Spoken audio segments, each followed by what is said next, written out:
It's time for us to show off the other side of Nuwapu.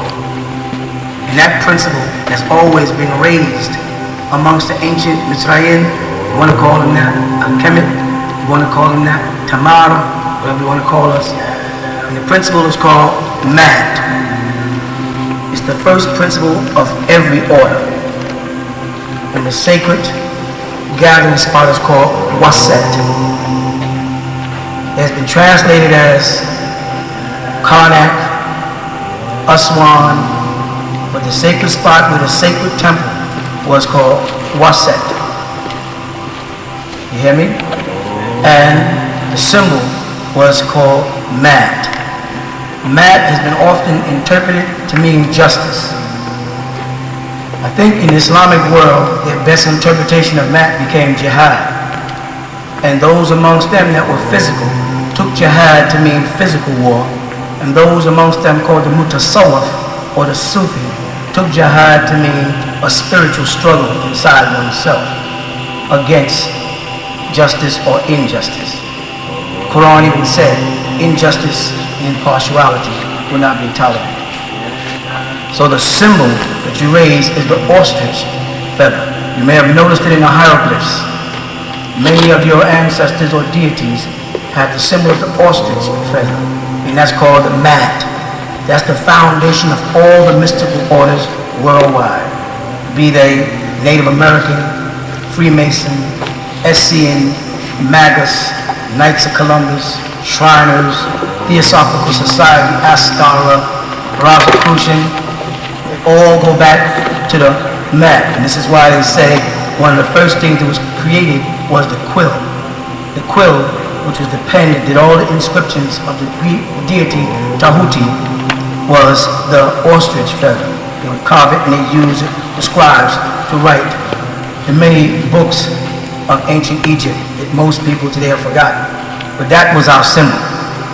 Remember that symbol, Maat. It represents the struggle with inside. The reason why they chose the feather, because the feather is a very sturdy object, but in wind it fluctuates. But if it'll flow with the wind. You notice the Native Americans put feathers on their arrows to make it stare straightly. Well, in ancient Egypt, that same symbol represented steering the ka and the ba through these troubled times, or these winds. They call them sentimental winds of life, when pressures come down.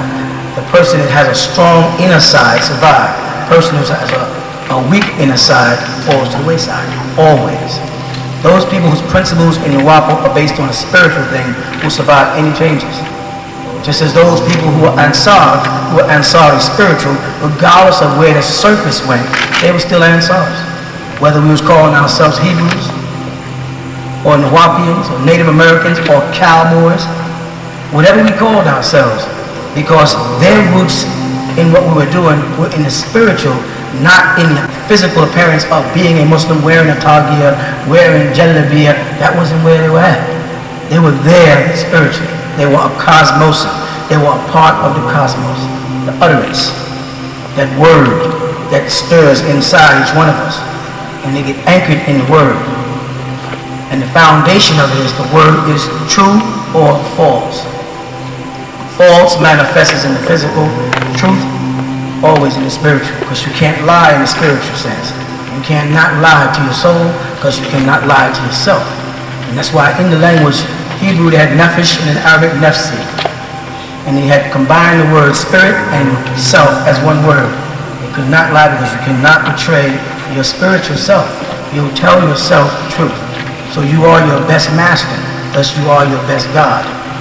Because you cannot lie to God. And the only being that you come in contact with that you cannot lie to is yourself.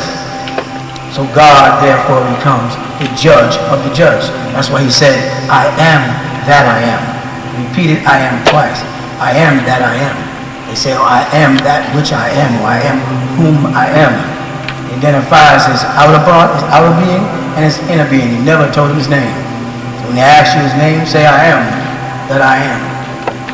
You have to learn the principle that I am that I am merely means what you see is what you get. It's a very simple thing. It sounds complicated. They've turned it into all these different mystical interpretations in the Kabbalah of the Jews, but it simply means I am that I am. No more, no less. Alright? Any questions that you want to... I know one thing everybody keeps asking me, let me add this, is in our principles it says you got to take a long walk on a short path. People say, what do you mean by that? What it means is, I said that way back in 1970. And what I meant by that is we had a very short period of time to take a long walk. It takes most people a lifetime to be just a Christian, or a lifetime to be a Jew, or a lifetime to be an Egyptologist. And I said, well, between 1970 and the year 2000, we have 30 years. We got to take a long walk on a short path. The short path was the 30 years. The long walk was the amount of information and the amount of schools of thought that you would have to go through to be transformed from mortals to immortality. Transformed back into gods, back into deities, back into nectar. That was going to be a long journey on a very short path. That's what it meant. If you want to be a good cosmos, you've got to learn to take a long walk on a short path. And most of you who walked with me for years have gotten so much information that it baffles the normal pedestrian when they encounter you on the streets. How could you possibly know that much information?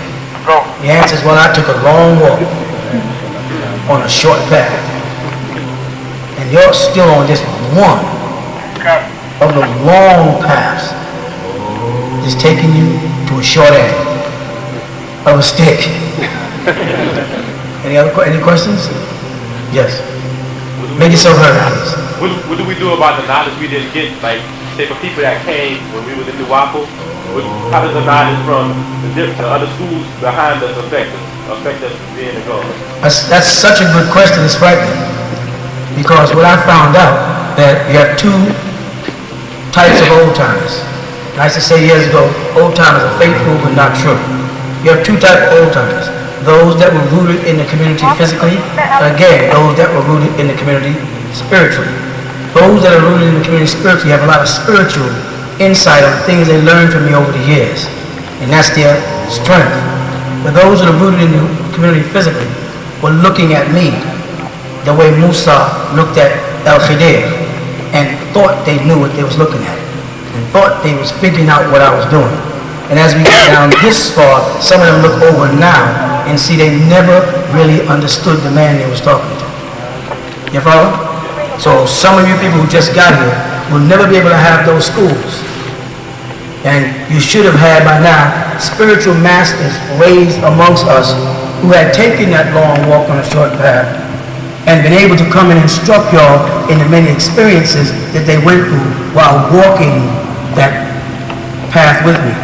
Unfortunately, so many of them didn't because their hearts wasn't in it. They were just here physically. They wasn't here spiritually. They never really heard the message. You with me? So you missed those journeys. It doesn't mean, believe me, that old timers are good. That's not true. Most of them are faithful, like I said, but they're not true to me. They'll be the first one to stab me in the back.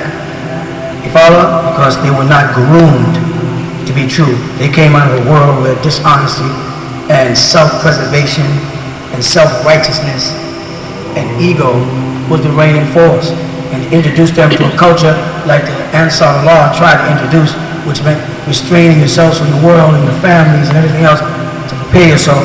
Most of them couldn't do it. They only pretended they did while they was in Ansar Allah. They were still on the phones, they were still doing all the things that they was told not to do. So they never really got the spiritual side of what I was teaching. And we had hopes in this time that it would come forth again, but we're short on time. A little bit of time to get the job done, but it's time for us to raise again. And if people here can keep the secrets sacred, then things will be revealed to them. As of now, I haven't really opened the doors to ancient Egypt to you and given you the secrets that we have kept sacred for so long in Wasa. It's knowledge that you're supposed to know about yourself and how it all happened. I haven't done it as of yet.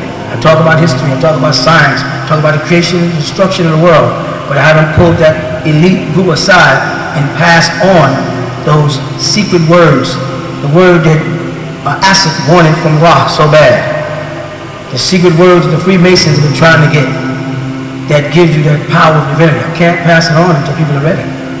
And you'll know when you're ready when you become your own judge. You follow? So it doesn't make no difference if you was here 20 years or 20 minutes. If you intend to do the right thing, if you intend to work by spirit and not by body, if you intend to become a part of the rays of the sun's light, it'll be easy and you won't have to miss nothing. But if you come here and you just want to be a part of a mystical order because it makes you feel spiritual, you don't take your initiations, you don't follow the instructions, you don't do anything that is subscribed to in lessons, then you're just wasting my and your time. And it's just something else to do.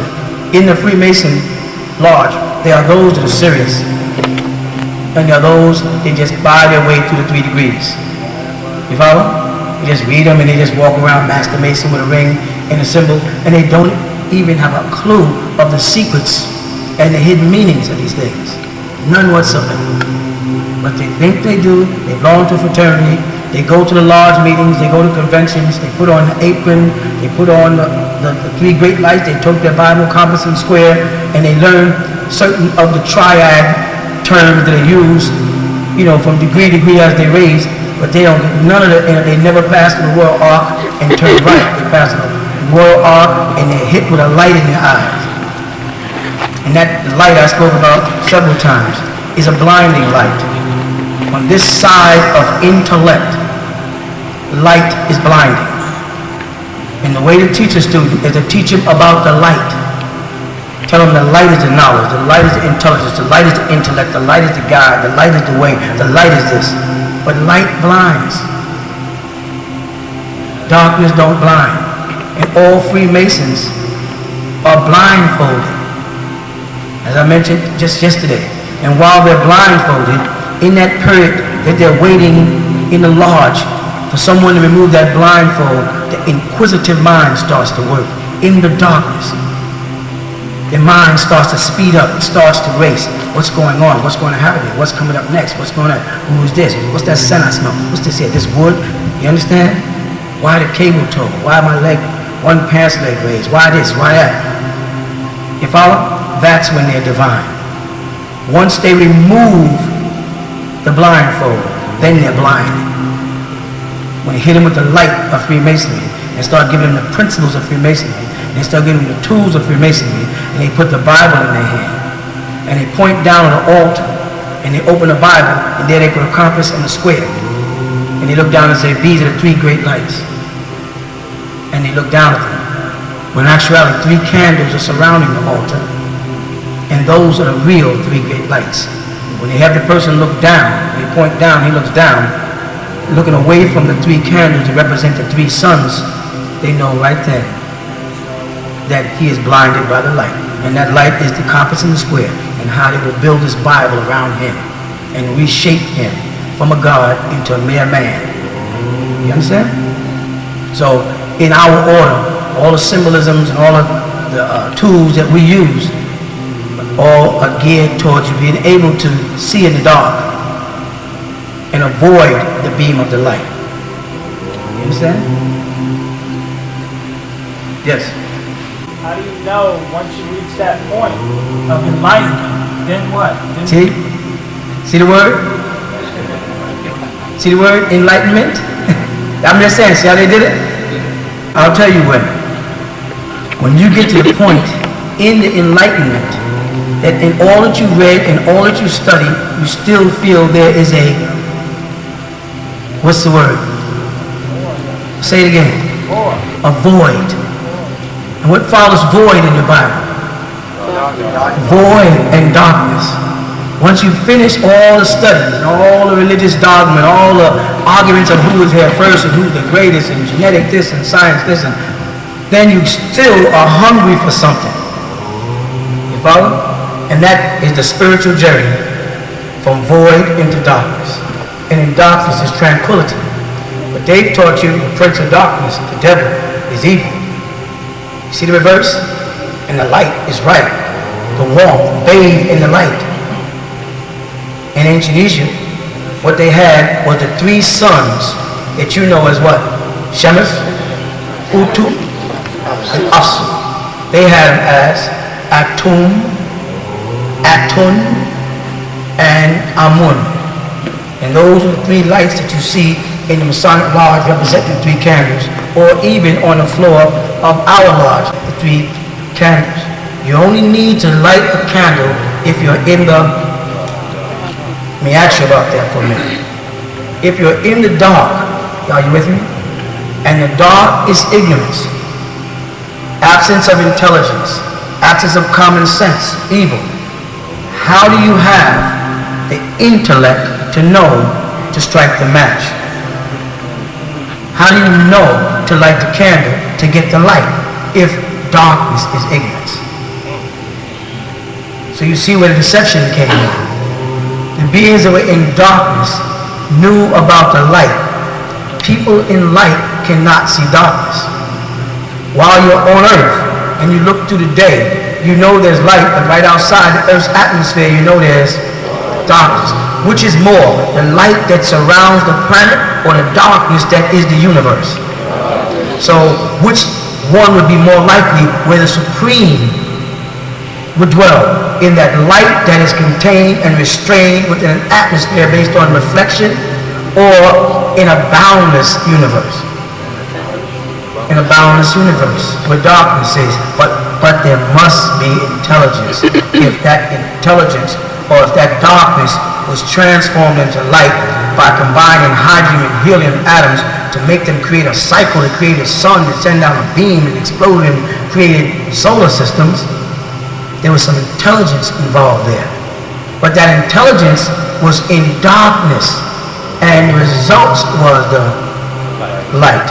So void and darkness was intelligent, because even in their Bible it says what? God created the light. What does it say before that? In the beginning, God created heaven and earth, and what? And void and darkness upon the face of the deep. And the Spirit of God moved upon the surface of the water. Start again. After it was void and darkness upon the face of the deep, and the Spirit of God moved upon the surface of water, the Spirit of God was moving in, and then he said, let there be. And that's when he starts the chain reaction of consideration. You know what I mean by that? God created and then had to stop to see whether it would be good. He looked and said, and he saw that it was good. So when things got into light, it did not necessarily mean that they were good, because God created these lights and then said he saw that the light that he created was, so the light was not necessarily good. And that's why in Islam they had Nur and Nar, and Nur represented the light and Nar represented the fire, and therefore that light was not necessarily good. It was always, as I said years ago, independence of how one uses it. You can strike a match to light a candle to guide, or you can strike a match to burn down a house and kill everyone. There is temperament in light. There's no temperament in darkness where there is no attempt. Because in darkness, your only fear is tripping over something you don't know is there. So if you hold still and hold your peace in darkness, divine manifests. But where there's light, there's doubt. You hear me? You'll know, because your mind will reach a point where you start to say to yourself, there is more to know. There is more to know. And that hunger will cause the divine in you to come forward if you discipline yourself. You hear me? And there is more to know. And it's not out of reach. It's out of trust. I can't pass the secrets on to you people until I know you're ready for them. They've been protected for thousands of years. There's nothing to play with. You hear me? Yes. So is it good to sleep in total darkness when you go to bed? Because sometimes it would make a difference, because once you go to sleep, you won't see the light is on and out anyway. So it really doesn't make a difference. Those are religious mythologies created while you was in certain schools on that what?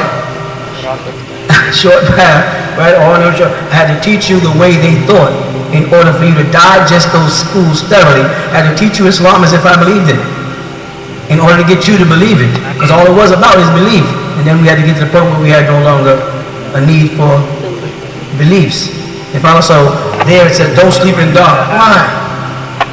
Because the monotheistic principle, which is the principles of the physical, and what's void of any spiritual knowledge, is always consumption by fire due to judgment.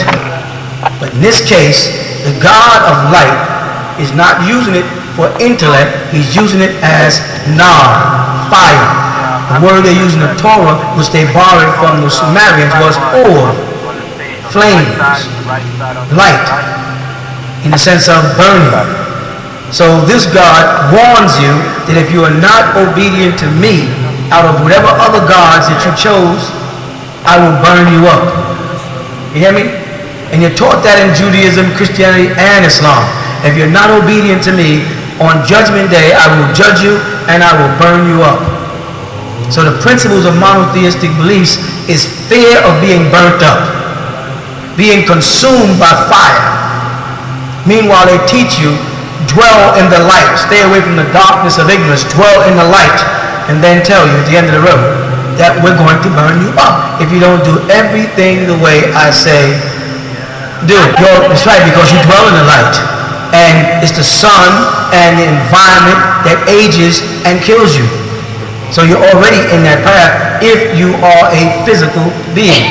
If you are a spiritual being, then you spend the short time that you walk under the sun's rays to raise yourself spiritually past the care of the physical body.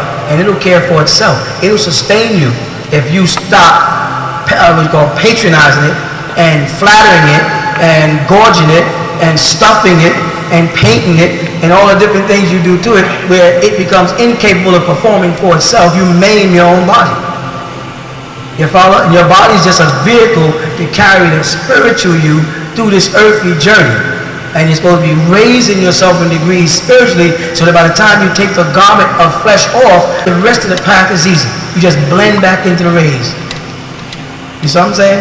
So it's not best to sleep in dark or light or dark. You follow? Because regardless, when you go into that state, past sleep paralysis, into what they call sleep, you don't see it anyway. And if anything is going to attack you, it's because you allowed it to and believe it can. Alright? Yes? Does lucid dreaming or waking sleep have to do with a certain state of consciousness? Say it again. Does lucid dreaming, or it's called waking sleep, have to do with a certain state of consciousness? Yeah, it has to do more so with the vibrations of the body. The body is vibrating at a certain pace. That's why you have people say, when I'm getting ready to go into a transcendental state, I must drop my body down to alpha wave. Now, why would they go to the first letter of the Greek alphabet, which would be Aleph or Aleph or A? Why would they say? So where is man vibrating? Well, man is vibrating an eighth up. He's vibrating at an octave above. And he has to make that journey down to alpha wave, where his body therefore is in tune with the Om. You follow that? Now, in between those, everybody knows what octave is, 8 tones, right? In that, let's say, regression of sound going down, there are other beings who are able to vibrate in and out. And those beings step within your dreams, because while you're dreaming, you start dropping down. Have you ever listened to a cat when a cat is sleeping, how it purrs? You ever heard a cat? Anybody have owned a cat before? And a cat purrs when they sleep? You know, a certain purring sound? That's because they're dropping down. Human beings usually drop no farther than 8 to 4, so they stay in what's called sleep paralysis. They're in a paralyzed state, and oftentimes, if they wake up at that point before their body has regressed to 1 to start the journey back up for waking up, they'll wake up and their body will still be asleep. And their eyes will open and they will be paralyzed, thus the term sleep paralysis.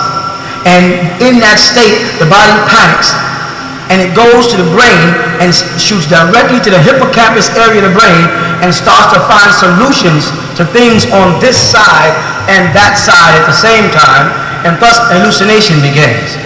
People start to hallucinate. They start to have visions of things that they create or have experienced themselves. Remember, man is a creator and thus a designer. So he can design monsters, to terrorize him or angels to guide him. He can fly as high as he wants, or swim as long, as deep as he wants in that world. In that world at the 4th level coming down from the 8th octave. You follow that? So it does definitely have to do with a mental state, which has to do with the vibrational level of the human being. And human beings have to learn to travel that octave back and forth at random. And that's what wants to teach people how man starts at the 8th, drops to the 7th, and 6th, and 5, and it's all the way down. At any given time, you can go into alpha, as they call it. You follow it? And your body just purr. Your heart starts to slow up. You breathe less, and then you start to make that transit state. If you get all the way down to 1, you're with me? Then you can get a new boost. Just like when you're extremely tired because you stayed up for 2 days, you find at the 48th hour, you get, or even the 24th hour, you get a boost, and you get this, what they call a second breath. You follow? You're working on etheric now. You're no longer working on blood. That extra boost you get when you're extremely tired and driving, all of a sudden you say, I gotta wake up. Boom, you get this surge, you're able to drive another 100 miles. That's moving into the etheric. When you learn to take this journey backwards back into yourself, you follow the journey inward, when you get down to 1 and you learn to vibrate there, then it's easy for me to take you over into the etheric world. Because on the other side of this 1 hydrogen existence starts 1 ether. And all the way up to 8. When you get to, in the element sense, watch what happens. Because the element sense is from hydrogen to 8. And 8 is? Oxygen. You see that? A gaseous form. So when you come down from 8 to 1 and go up to ether, when you get to 8 ether, you make a transformation into etherian form. Another gaseous form. Another form of gas. And you'll be able to travel that ladder backwards and forward. Then if anything begins to happen to you on the physical plane between 8 and 1, all you do is drop your vibrational level and transport your essence into the etheric world and wait to see what happens in the physical. If the physical body becomes damaged to the point where you no longer use it, but you have a job to do, you're able to pick anyone from your family who can vibrate on with the same type of blood, because the liquid is the oxygen, water, H2O, same kind of blood as yours. You could jump into their body to get a certain assignment done.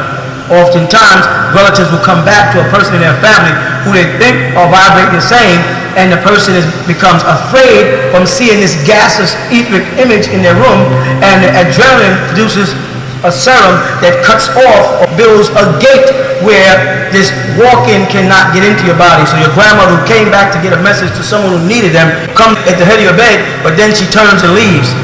And she just says, I'm well, everything is fine, because you closed the gate through fear. You follow? We have to learn that monotheism created fear to cut you off from the spiritual world. Their whole philosophy, their whole doctrine of religion is based on stay afraid, fear Allah, fear the Lord, fear retribution, fear hell, fear judgment, fear. You notice that? So you don't stay in a celeste state, a bliss state. You stay in an ever regretful state, because it's near impossible as a predominantly physical being most of the time not to do disagreeable things. Right? And once you do a disagreeable thing, and the law is if you do one sin, you're going to hell, you inherit a new, more dreadful attribute, guilt. And enough guilt will make you say, what difference does it make? I'm already going to hell. I'm already a bad person. I'm already a disagreeable person, so I might as well not try to make the journey back. And that could not be far from the truth. Once you learn not to fear, once you take on the role of God and take on responsibilities for your body and your soul and your spirit, those 3 great principles, that's the 3 great sins. When you conquer them, you conquer it all. And you can make that journey back and forth. That's what it was about. You studied books and you may have got bored, so well, I've been reading, I don't see what I'm getting any spiritual, because it's about waiting until the people who join because they want a transcendental meditation journey get fed up and leave. And those people who want to stay will be here, and then we can get down to business. You follow what I'm saying?